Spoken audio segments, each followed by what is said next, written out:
大家好，欢迎收看 Lucky Designer 官方频道，我是博凤君。这次要终结的城市传说还是有关火车的，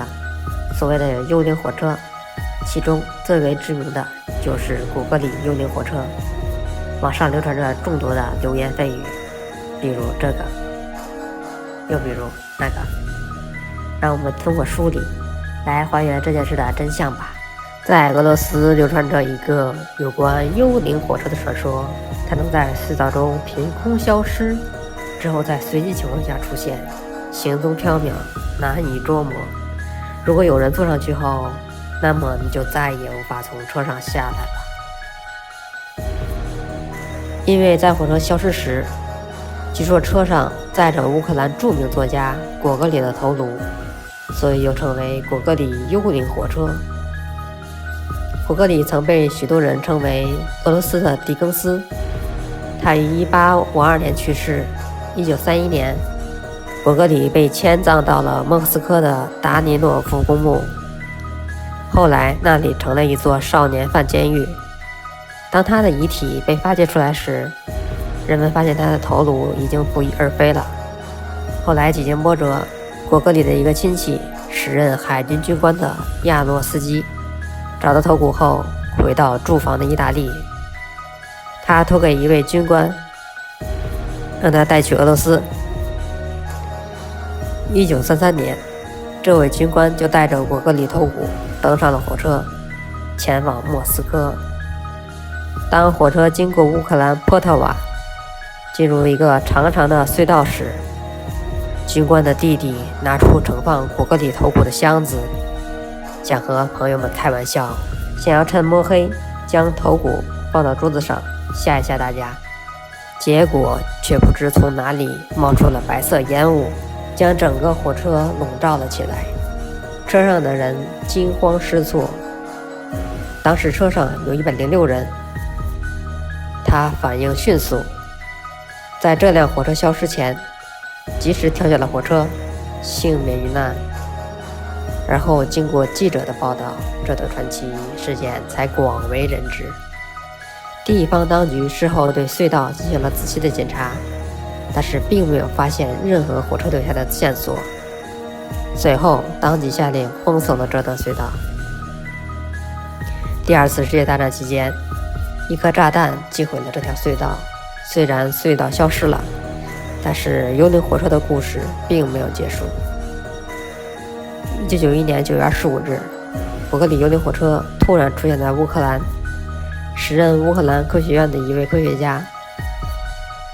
瓦修普罗维奇·利山蒂，专门研究超自然现象的，他奋不顾身跳上了火车，准备一探究竟。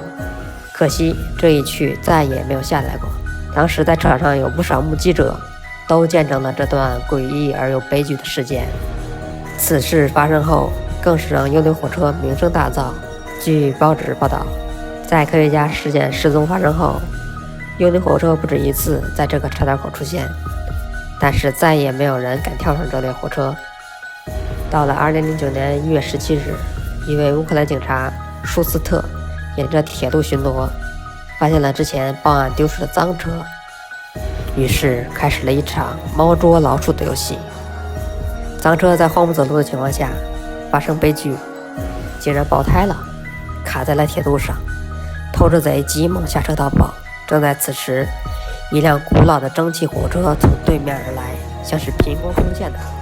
二话不说，偷车贼就跳上了车，还向着紧急追来的舒斯特挥手，炫耀他逃出升天了。舒斯特也不是吃素的，想要快跑几步上车，却被身后的铁路员工大声叫住：“不要登上去！”正当警察纳闷时，这辆神秘的火车就消失了。铁路员工快步走上前来说道：“你真的是很幸运，要是上去你就再也下不来了，那是一辆幽灵火车。”事后舒斯特检查了周围的村落，确定这个偷车贼确实失踪了。整件事情真是让人费解。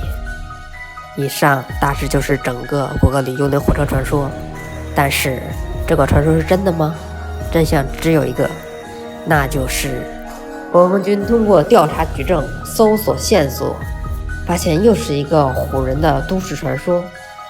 该传说大秘流传开来，主要归功于一本杂志，名字叫做《奥秘》，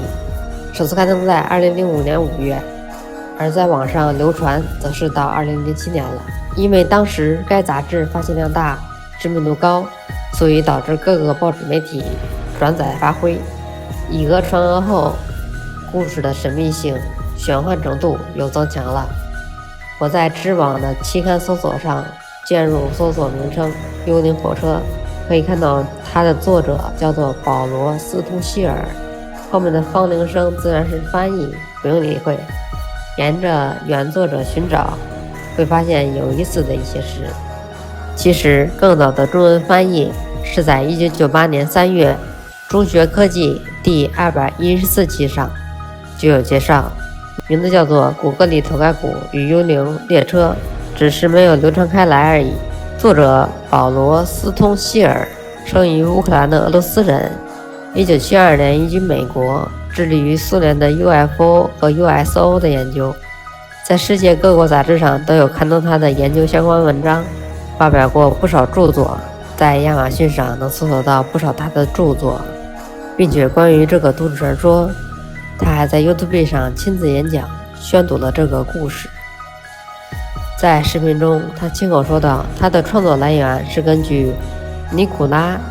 ·切尔卡申撰写的故事编写的，并且还提供了一个素材来源原本，大家可以看一下。不过这篇文章提到的是1911年，而不是1931年。他在《时空迷宫中的幽灵火中》中提到过，在1992年的乌克兰报纸上，他就已经看到过幽灵火车的故事，并且开始整理了。与此同时，欧美等国家流行的则是叫做萨内蒂幽灵火车事件，基本上和果戈里幽灵火车相似，也是经过乌克兰的波特瓦，也是106人，2个人都跳下火车，其余失踪了，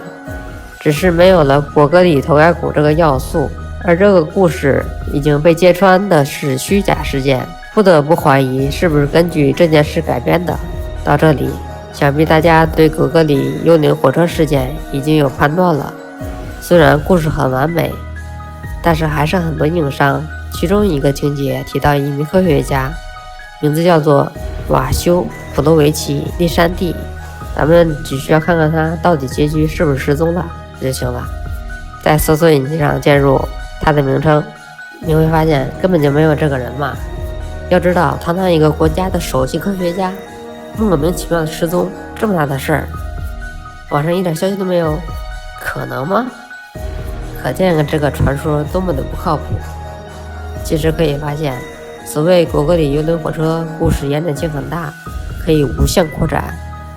其中果戈里头盖骨结合幽灵火车，想必是俄罗斯或者乌克兰作者进行的本土化创作，后续还有人添油加醋的再度创作，比如2009年警察抓捕偷车贼的故事就是二创故事，原文其实只到1991年，所以可以下一个结论了。果戈里幽灵火车只不过是一个俄乌本土化的都市传说，是综合了欧美的幽灵火车的都市传说